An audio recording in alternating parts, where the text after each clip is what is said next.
마태복음 13장 31, 32절 읽겠습니다. 시작.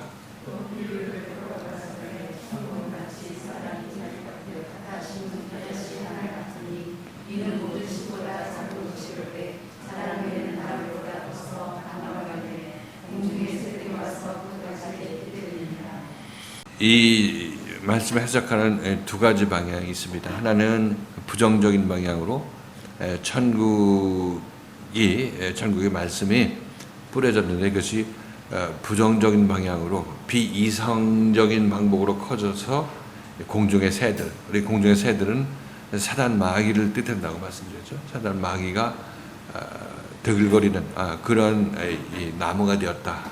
그러니까 이게 현재 기독교를 얘기를 하고 있고, 중세 교회가 잘못되었을 때 이런 일들을 지금 지칭해서 성경에 이런 말씀이 기록되었다 이렇게 얘기를 합니다.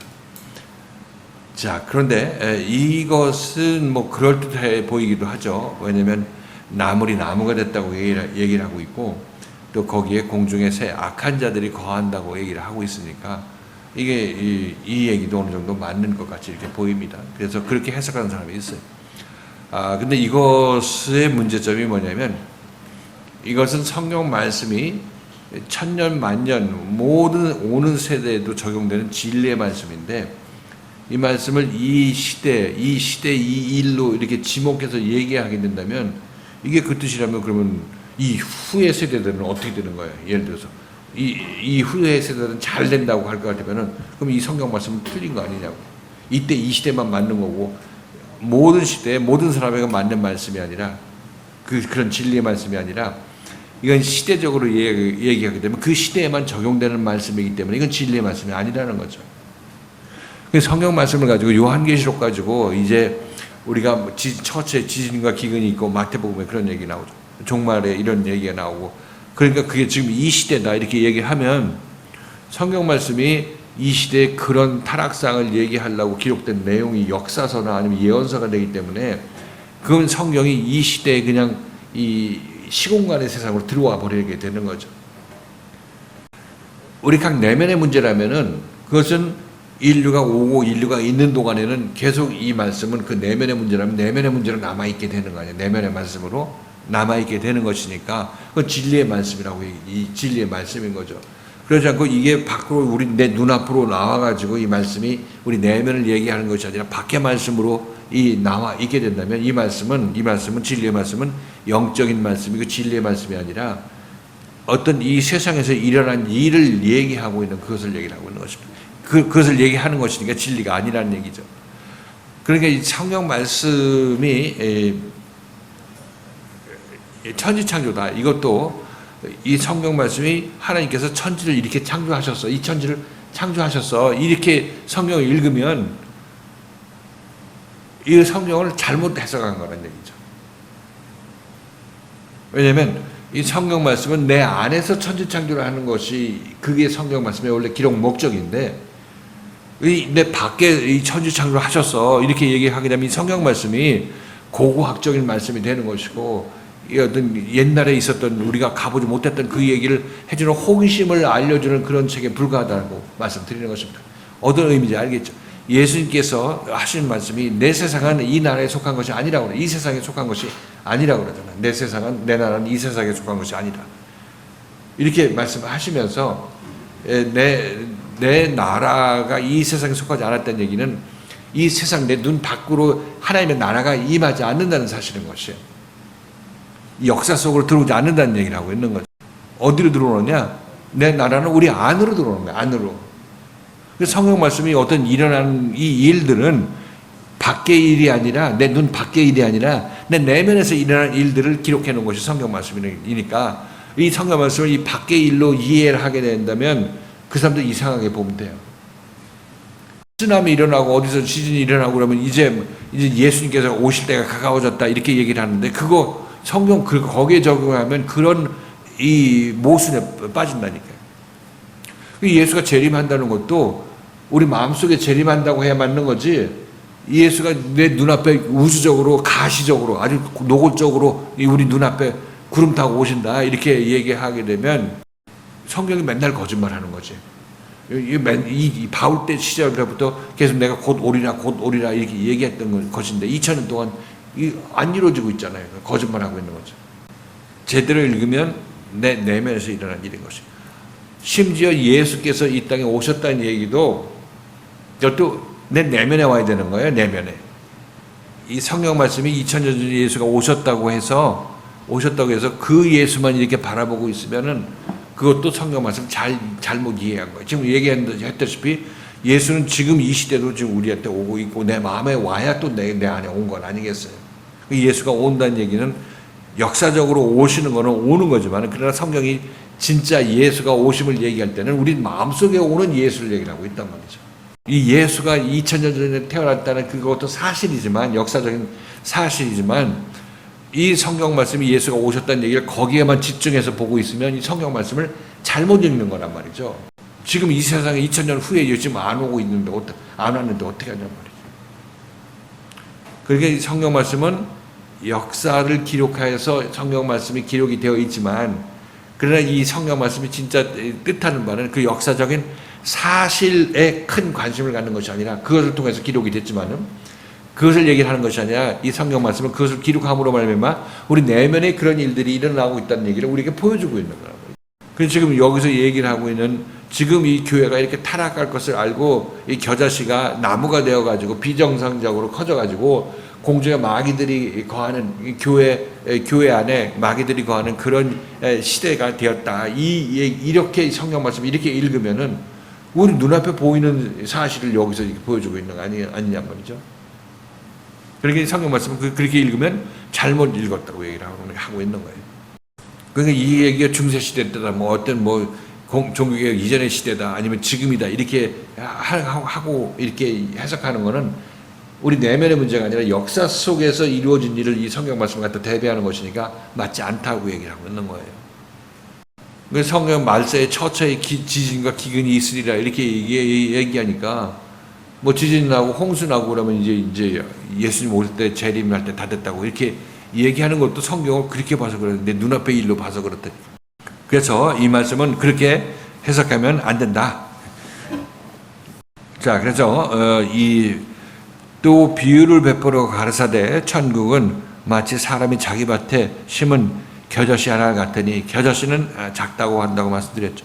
작은 씨가 이제 심겼는데 자기 밭이란 마치 사람이 자기 밭에 심은 겨자나무 같다 이렇게 얘기했을 때 씨 뿌리는 자의 비유에서는 예수님께서 씨 뿌리는 자가 자기 밭에 씨를 뿌렸다고 얘기를 하고 있죠. 자기 밭에 씨를 뿌렸다고 얘기를 하고 있어요. 여기서는 사람이 자기 밭에 겨자씨를 심었다 이렇게 얘기를 하고 있습니다. 여기서 이 사람이 예수로 볼 수도 있는 거죠. 예수님으로 볼 수가 있는 것입니다. 사람이 자기 밭에 우리 밭에 우리 예수에 속한 우리들 마음밭에 뿌렸다고 얘기할 수 있겠습니다.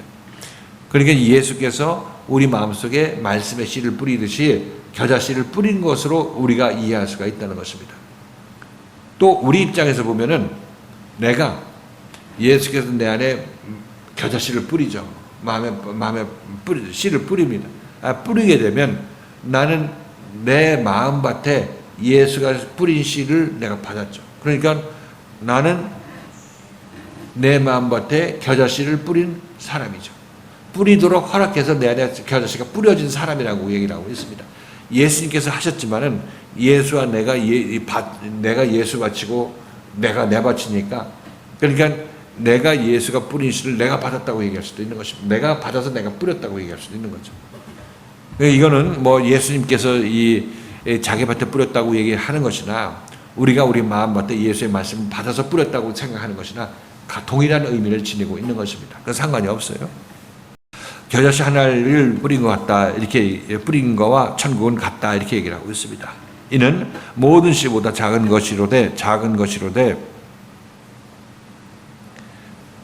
모든 씨보다 작은 것이로되 이 작다는 의미는 하나님의 생명의 말씀이 우리 안에 잉태가 됐을 때 얘기를 하고 있죠. 겨자씨가 뿌려지든 아니 곡식이 뿌려지든 그때는 아무런 변화가 없는 것 같고 아주 조그맣고 있는 등 없는 등 그렇게 보이는 것이라고 말씀드렸어요.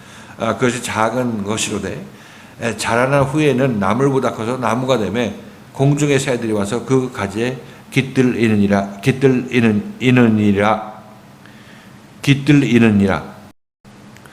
이 작은 것이 어제 말씀을 여러분께 전할 때 작은 것이 무엇에 비해서 모든 씨에 비해서 작은 것이다 이렇게 얘기를 하고 있는데, 이 작다는 의미는 나중에 크게 될 것에 비해서도 작다 이렇게 얘기할 수 있겠죠. 나중에 그가 산출해낼 큰 나무와 거기에 깃들이는 여러 가지 이 동식물들을 생각해 보면 지금 이것이 작다. 이걸 여기서 작다는 것을 다른 씨보다 작다고 이렇게 비유를 했지만은, 그러나 이 작다는 의미는 또 나중에 이것을 산출해낼 큰 결과에 비해서도 작다 이렇게 우리가 표현할 수가 있겠습니다. 모든 씨보다 작은 것이로되 자란 후에는 나물보다 커서, 그러니까 작은 씨가 나물보다 크고 나무가 됐다는 얘기는 작은 씨가 이렇게 커졌다는 의미로 갖고 있는 거죠. 지금 예수님께서 비유를 주실 때 다른 씨들하고 비유를 얘기를 하지만은, 그렇게 작은 다른 씨보다 작은 씨가 나중에는 큰 것을 산출해낸다는 얘기를 하고 있으니까 이 두 가지 의미를 다 포함하고 있는 것입니다. 다른 씨하고 비교하는 이유는 이 씨가 작다는 의미로 얘기를 하거든요. 작은데 그러나 그 작은 씨가 많은 큰 것을 산출해낸다는 그 의미로 작다고 얘기했다고 지금 말씀드리는 거죠.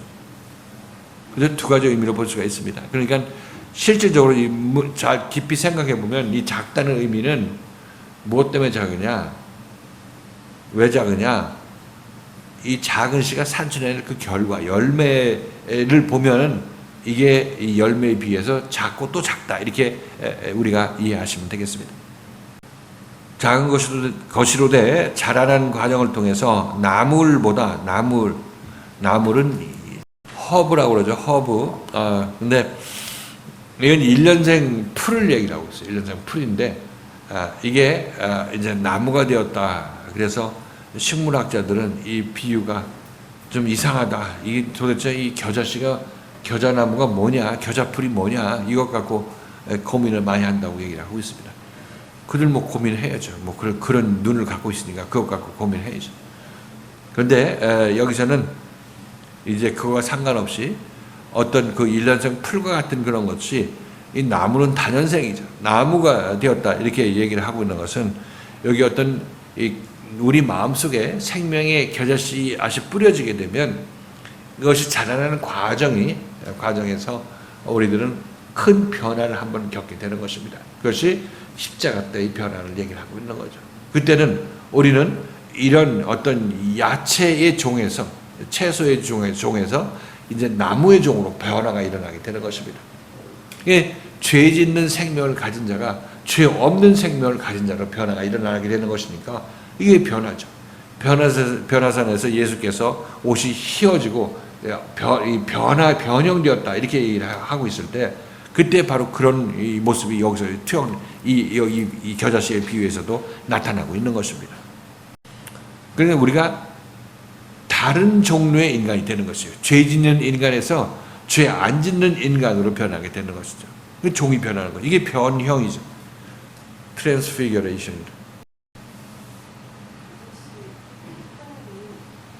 응? 응. 네.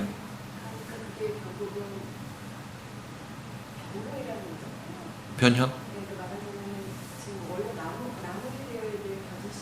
지금 나무가 되어서 공중에 깃들게 되는 것이 되는 거잖아요. 그럼 그 안에 나무게 되는 것과 나무가 되는 것의 그 중간에 봤을 때 거기에는 어떤 뭐가 있기 때문에 나무가 되는 거잖아요. 그것이 어떤 변형이라고 십자가 사건을 말씀하시는 건가요? 십자가 사건 전과 십자가 사건 후를 얘기해요. 변형. 그러니까 뭐 매미로 치면 땅에 기던 애벌레가 탈피해서 하늘을 나는 자가 됐을 때 변형이 된 거죠. 단순한 변화보다 변형. 그러니까 여기서 그런 변형을 말씀하시는, 그러니까 그런 것을 말씀하시는 가장 핵심은 저희가 이제 그 죄인된 저희들이 위해서 살 수밖에 없는데 음. 어떤 말씀에 의해서 완전히 새로운 생명으로 거듭나는 거잖아요. 어. 그러니까 그게 결국은 우리 삶 속에서 이루어지는 것이 그게 어떻게 보면 방향이잖아요. 어.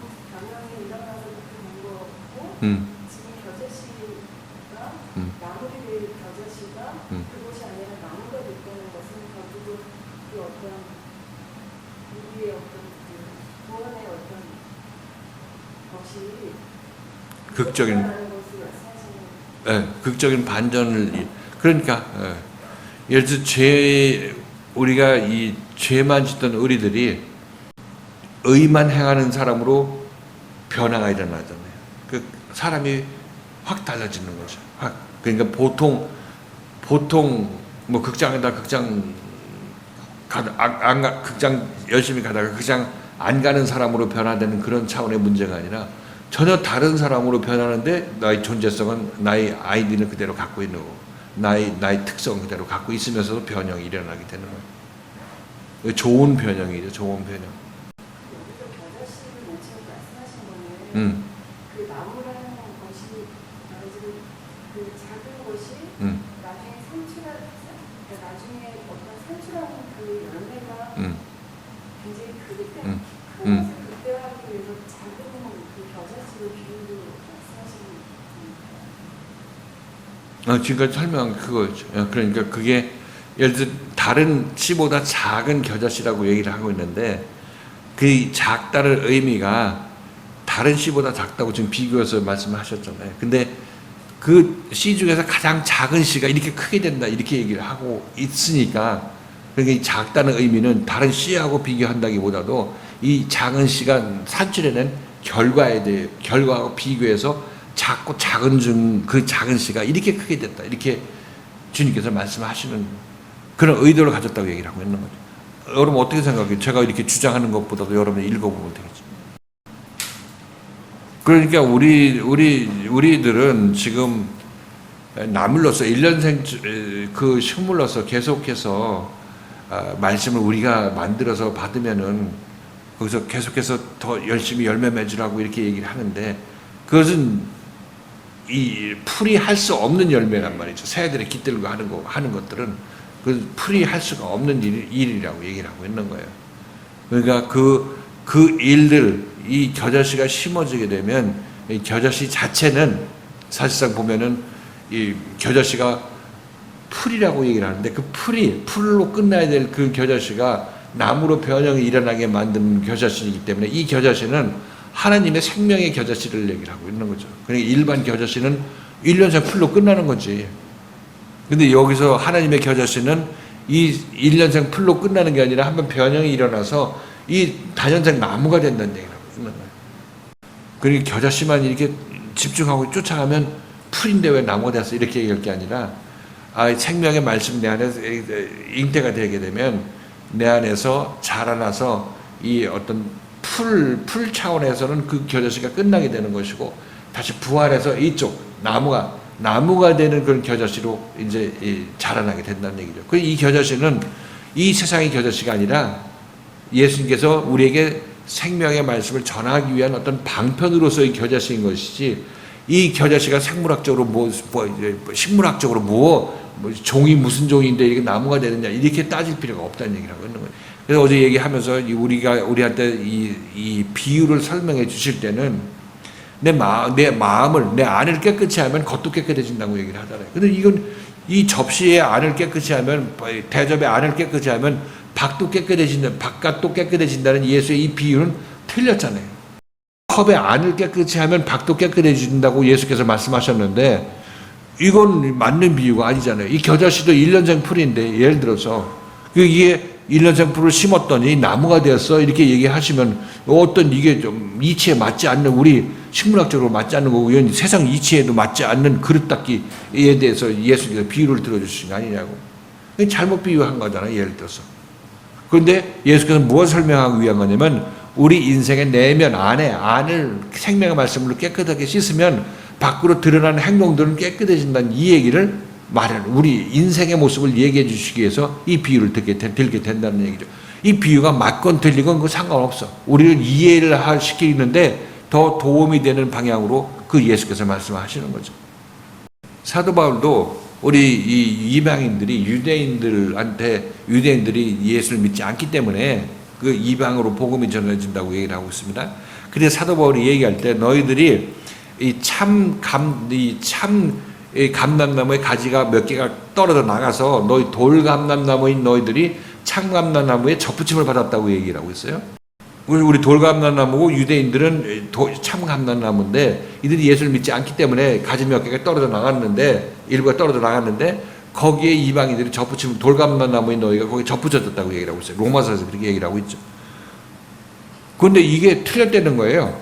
왜냐하면 우리가 접붙임을 할 때는 돌감람나무에다가 참감람나무 가지를 붙인다는 거예요. 그래야 열매가 맺는다는 거예요. 그렇죠? 근데 지금 사도 바울은 얘기할 때 이 참감람나무에 돌감람나무 가지를 접붙인다고 얘기를 하고 있으니까 이게 틀린 거죠. 그래서 이제 고민의 학자들은 그건 뭐 성령의 능력으로 접붙이는 거다 이렇게 뭐 얘기를 하는데 이 접붙임의 방식에 있어서 지금 사도 바울이 몰라서 그렇게 이 비유를 들었다고 하는데 아니 그게 아니에요.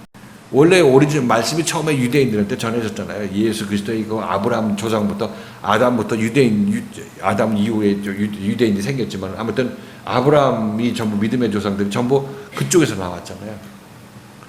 뿌리가 거기를 얘기를 하고 있는 거예요. 거기서 이제 예수 그리스도도 태어나고, 그러니까 이 가지가 참 감람나무라고 얘기를 하고 있는 거예요. 열매 맺었으면 잘 맺었어야 되는데 유대인들이 예수를 십자가에 못 박고 어긋났기 때문에 복음이 이방인으로 넘어갔잖아요. 이방인들한테.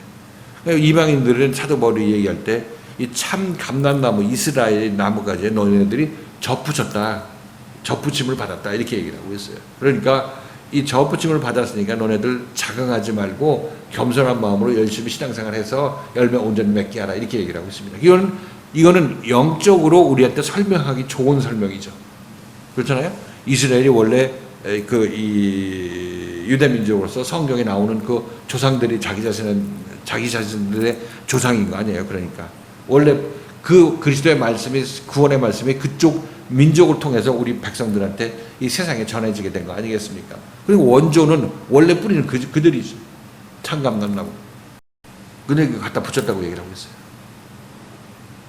그리고 이것도 이 겨자씨가 자라서 나무가 되는 것처럼 이것도 비유가 엉터리야. 사도 바울도. 그런데 우리가 이해하기는 사도 바울의 그 접붙임의 방식이 우리가 더 이해가 빨라. 그래서 너네 자긍하지 말라고 하면서 사도 바울이 하는 얘기가 나중에 유대인들도 여기 이제 떨어져 나간 가지가 접붙임을 받을 텐데 이때는 이들이 그 영광이 얼마나 더 크겠느냐 얘기를 하고 있는 거예요. 그러니까 아까 얘기한 대로 이들은 이 자기 아버지 조상들이 아브라함이고 다윗 아니에요.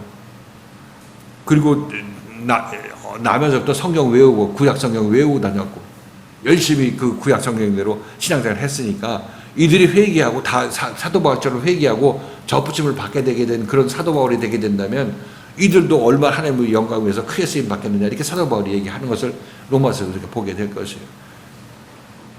그러니까 지금 이 사도 바울이 이 비유를 들어주는 이 얘기는 성경의 비유는 우리에게 이해를 돕기 위해서 진리를 깨닫기 위해서 이렇게 갖다 붙이는 거지만 때로는 맞는 것도 있어요. 맞는 것도 있지만은 그러나 틀려도 우리가 이해를 돕기 위해서 하는 그런 비유이기 때문에 틀렸다고 얘기할 수가 없는 거예요.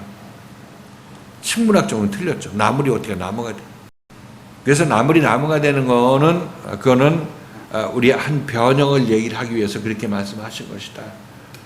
예수님께서도 겨자씨가 풀이라는 거, 1년생 풀이라는 걸 아시면서도 나무로 치환해서 나무로 바뀐다고 얘기해 주시는 것은 무엇을 설명해 위한 것이냐면 우리가 생명의 말씀이 내 안에 심어지게 된다면 내 안에 있는 풀적인 요소들이 다 끝나게 될 것이고 그 다음에 이제 나무로 이제 온전히 거듭나게 된다.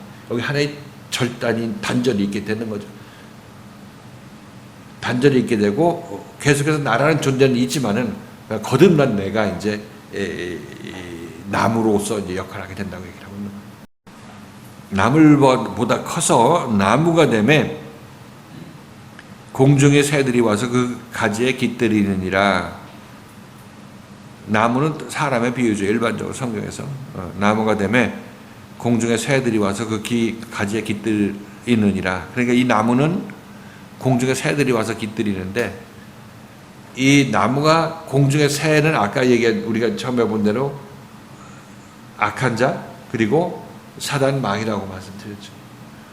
근데 이 나무에 공중의 새들이 와서 깃든다, 이렇게 얘기하게 되면, 나무가 공중의 새를 포용할 수 있는 그런 나무라면 공중의 새를 이렇게 품어서 어떻게 뭘로 만들겠어요? 공중의 새가 아닌 선인, 의인으로 만들겠죠. 그렇죠? 의인으로 만드는 것입니다. 나무가 어떤 나무에 따라서 좋은 나무에 공중의 새가 와서 깃들이면 이 좋은 나무가 공중의 새들을 변화시켜서, 이들도 변화시켜서 이제 이 하나님의 사람으로 만들어 나갈 것인데, 나무가 잘못된 나무면 거기에 깃들인 새는, 공중의 새는 죽으려고 거기에 깃들여 있는 것이고, 그냥 악한 자들로서 거기서 놀이터로 삼게 되는 것이고, 귀신의 처소 역할을 할 수밖에 없는 것입니다. 그러니까 나무가 여기서는 나물이 커서 나무가 된 그런 좋은 나무, 생명의 씨가 심겨서 나타난 그 나무이기 때문에 이 나무는 좋은 나무인 것이죠. 좋은 나무라서 이 공중의 새들이 오면 공중의 새들을 하나님의 사람으로 만들어 가는 것입니다. 지금 여러분들이 공중의 새인 것은 아시죠? 아직 공중의 새의 요소가 여러분 안에 있다는 것은 아시죠? 세상 생각이 아직 남아 있으니까. 그러니까 이 나무, 이 교회라는 큰 나무에 여러분들이 깃들어 있는 것입니다. 깃들어 있어서 이 말씀을 듣고 여러분들은 이 말씀에 의해서 점점 공중의 새의 생각들을 밀쳐내게 되면 여러분들은 더 이상 공중의 새가 아닌 그런 하나님의 사람으로 변화가 일어나게 되는 것입니다. 그렇죠? 이 비유는 그러니까 예수님의 말씀이 이렇게 자라면서 나물에서, 나물이 좀, 나물하면 우리 시금치 나물 이런 거 생각나가지고 이런 풀에서 나무로 변한다, 이 나무로 변한다, 이렇게 말씀하심으로 말미암아 너희가 이 중간에 어떤 한 변형이 있어, 이렇게 이거 우리에게 보여주고 있는 것입니다. 그러니까 사람들이 이것을 이해하고 여기 십자가 사건이 숨어 있다는 것을 아직 간파를 못하기 때문에, 식물학적으로만 보기 때문에 이게 여기에 대한 이해가 부족한 것입니다. 자, 그래서 이 말씀을 우리가 에스겔서 말씀에서 그 바탕에 이룬 것이다, 이렇게 말씀을 드렸는데, 자, 같이 한번 읽어보실까요? 에스겔서 17장 22절 24절까지 시작.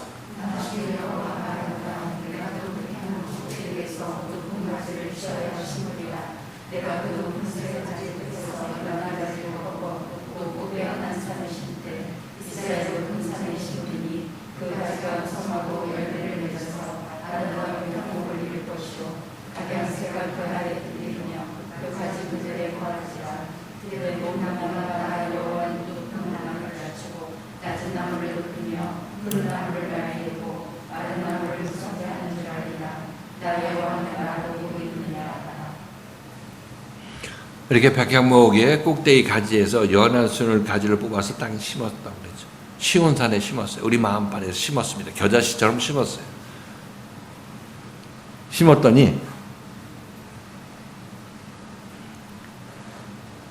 가지가 무성하고 열매를 맺어서 아름다운 백향목을 이룰 것이고, 각양새가 그 나무 그 아래 깃들며 그 가지 그늘에 거할 것이다, 이렇게 얘기를 하고 있습니다. 좀 많은 열매를 이 겨자씨를 심었을 때 풀이 나무가 되어서 그 안에 공중의 새들이 깃들은 거하고 구도가 똑같죠. 근데 그 다음 절에서 뭐라고 말씀하시냐면, 들의 모든 나무가 여호와는 높은 나무를 낮추고 낮은 나무를 높이고 푸른 나무를 말리우고 마른 나무를 무성케 하는 줄 알리라, 이렇게. 그러니까 그 가지가 시온산에 꽂혀서 큰 나무가 되어서 가지가 무성하게 되고 공중의 새가 와서 깃들게 되는 이 과정 속에서 우리는 뭘 알게 되냐면, 무성한 나무는 마른 나무가 되는 것이고, 그죠? 마른 나무는 무성한 나무가 되고, 높은 나무는 낮은 나무가 되고, 낮은 나무는 높은 나무가 된다고 얘기를 하고 있습니다. 이 과정에 하나의 어떤 큰 변형이 있다는 것을 얘기를 하고 있는 것입니다. 그렇죠? 무성한 나무가 마른 나무가 되어버리는 것입니다. 십자가 사건을 나타내는 거죠. 그 다음에 이 높은 나무가 낮은 나무가 되는 거예요. 높은 자가 낮은 자가 되는 거죠. 그리고 십자가 사건 이후에는 이제 마른 나무가 무성한 나무가 되는 것이고, 아무것도 없고 자기 자신이 아주 가난한 자가 되었을 때 무성한 자로 이제 만들어 주시는 거 아니겠어요? 그리고 높은 나무는 낮은 나무가 되었다가 낮은 나무는 이제 높은 나무로 만들어 주시는 것이고, 그죠? 여기도 십자가 사건이 이렇게 암시되어 있다는 것을 알 수가 있는 것입니다. 그죠? 둘 다 같죠? 풀이 나무가 되는 것, 그리고 무성한 나무가 마른 나무가 되고 마른 나무가 또 무성한 나무가 되는 것, 이것과 어떤 그 변곡점을 만나게 되는데, 그 십자가 사건을 이 안에 감춰져 있다는 것을 알 수가 있습니다. 그래서 우리가 예수를 믿으면, 내 안에 생명의 씨가 뿌려지면 어느 정도 자라다가 십자가 사건 때 거기서 딱 이제 이전 세상하고 이후의 세상하고 완전히 바뀌는 그런 때가 우리 마음속에 온전히 임하게 되는 것이고, 그때 내가 하나님 나라에 속한 사람으로 변화가 일어나게 되는 것입니다. 이렇게 된 다음에는 우리 마음속에서는 우리 마음속에서는 많은 공중의 새들이 와서 거할 수 있는 그런 나무로서 그들을 포용할 수 있고 그들을 가르쳐낼 수 있는 그런 열매 맺는 사람들로 변화가 일어나게 된다는 것을 이렇게 얘기해 주고 있는 것이고, 이것이 하나님의 나라다 이렇게 얘기하고 있어요. 이것이 이렇게 되는 것입니다. 에스겔서 31장 3절에서 9절까지 자, 읽겠습니다. 시작.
이게 이제 그 율법 안에서 교만해진 사람의 모습을 이렇게 표현하고 있습니다. 그죠? 정말 이렇게 율법 아래서 신앙생활 하는 사람들이 좀 남들이 다 투기할 정도로 부족함이 없는 그런 남들을 가르치고 남들한테 존경받는 그런 나무로 커 나갔을 때의 모습을 얘기를 하고 있죠. 그런데 이 10절 이하에 보게 되면 그 나무가 이제 쓰러지는 것을 우리가 볼 수가 있습니다. 자, 10절부터 14절까지 같이 한번 읽겠습니다. 시작.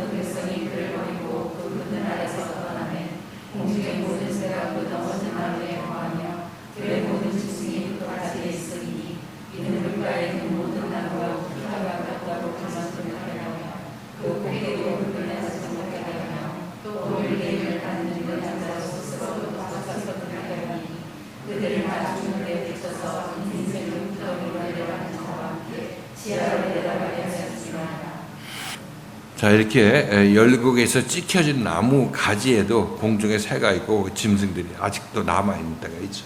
근데 그들은 같이 나무가 지옥으로 내려갈 때 같이 덩달아서 내려가게 된다, 이렇게 여기서 표현하고 있는 것을 알 수가 있습니다. 그렇죠? 인생 중에서 구덩이로 내려가는 자와 함께 지하로 내려가게 하였음이니라, 이렇게 얘기를 하고 있습니다. 그래서 우리가 하나님에서 인정받는 그런 나무에 거하는 공중의 새는 그들이 구원을 받아 새인 것이고, 하나님께서 징계를 받아서 쓰러진 나무에 거하는 공중의 새들과 짐승들은 그 쓰러진 나무와 함께 지하로 내려간다. 어두운 구덩이로 내려간다. 이렇게 얘기하고 있는 것을 알 수가 있습니다. 그러니까 우리들은 지금 우리 보는 눈이 없어서 이게 쓰러진 나무인지 똑바로 하나님께서 인정하는 나무인지 그래서 알지를 못하고 우리가 신앙생활을 하고 있는데 아무튼 그들이 참다운 하나님의 생명의 말씀을 받아서 자라나고 있는 백향목에 깃들인 그런 이 공중의 새라면 그들이 구원을 받을 수 있을 것이려니와 그들이 거하고 있는 그 처소가 넘어진 나무 아래, 넘어진 백향목 아래에 있는 그런 공중의 새라면 그럼 백향목이 쓰러져 죽어나갈 때 그들도 같이 지하로 내려간다고 얘기를 하고 있는 것을 알 수가 있습니다. 그렇죠. 그래서 우리들이 예수님께서 말씀하실 때 소경이 소경을 인도하면 둘 다 구덩이에 빠진다. 둘 다 지하로 내려간다고 하잖아요.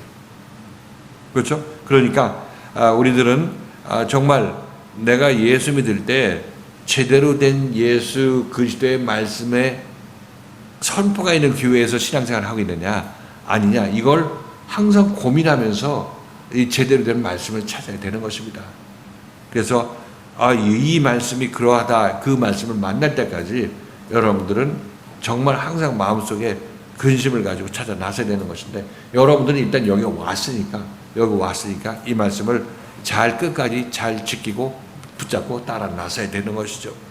물론 여러분들이 이 말씀 붙잡고 따라 나설 때 여러분들 세상에 미혹도 있을 수 있는 것이고 또 여러분들이 이 말씀이 내 자신의 마음에 맞지 않다 이렇게 생각할 수도 있을 것입니다. 그러나 여러분들이 이 말씀보다 여러분 자신의 생각이 맞다, 여러분 생각이 우월하다 이런 생각이 든다면 여러분이 우월하다고 하는 그 생각은 무엇이며 여러분들이 맞다고 하는 말씀은 무엇인지 한번 여러분 스스로에게 질문해 보시면 그건 자기 생각밖에 없고 자기 일신의 우선의 편안함밖에 추구하는 그런 의도 이외에 다른 것이 없다는 것을 알 수가 있습니다.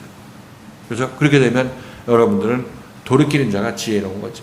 돌이키고 일단 집생각이 나더라도 돌이키고 다시 말씀 앞으로 나오게 되면 여러분들은 이제 때가 되면 여러분 안에 있는 그런 공중의 생각들, 여러분을 미혹하는 생각들이 전부 다 사라지게 되는 것입니다. 그때 여러분들도 이제 온전한 백향목이 되는 거죠. 그죠? 그때 여러분들도 남을 구원할 수 있는 봉사하는 사람이 되는 것이고, 여러분이 온전하게 되었기 때문에 여러분 교회를 온전하게 세울 수 있는 그런 사람들이 되는 것입니다. 그죠? 자, 그래서 여기서 얘기를 하고 있는 이 겨자씨는 예수 그리스도의 구원의 특징을 얘기해 줍니다. 그 안은 십자가의 과정을 통해야 우리는 제대로 된 하나님의 생명의 말씀을 가진 자가 된다. 이것을 우리에게 보여주고 있는 것입니다. 여기 핵심은 그러니까 그 중간에 한 번의 큰 변곡점이 있어. 십자가 사건이 있어야 된다. 이 얘기를 하나님의 나라에 들어갈 때 우리한테 얘기해 주고 있는 것입니다. 이렇게 너희가 하나님의 나라에 들어가려면 이런 한때가 있어야 된다. 이렇게 얘기해 주고 있는 거죠. 그래서 이 채소가 이 풀이 나무가 된다.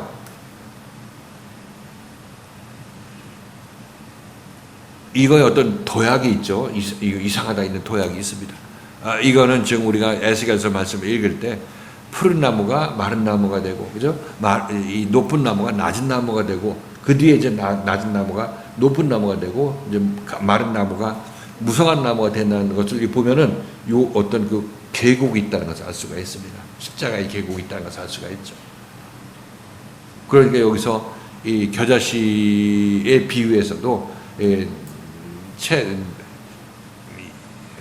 뭐라고 그랬어? 풀에서 나무가 되는 거, 이거는 바로 그런 같은 십자가 사건이 일어나는 것을 우리한테 얘기해주고 있는 그런 말씀이라고 얘기할 수 있겠죠. 하나님의 나라는 이걸 빼낼 수가 없는 거죠. 이전에 율법과 복음에 관해서 얘기하셨고 우리 안에서 생명이 자라는 것으로 이제 씨 뿌린 자에 비해서 얘기하셨지만 여기서는 그 과정 속에서 이런 십자가 사건이 있다 이렇게 예수께서 말씀하시는 것입니다.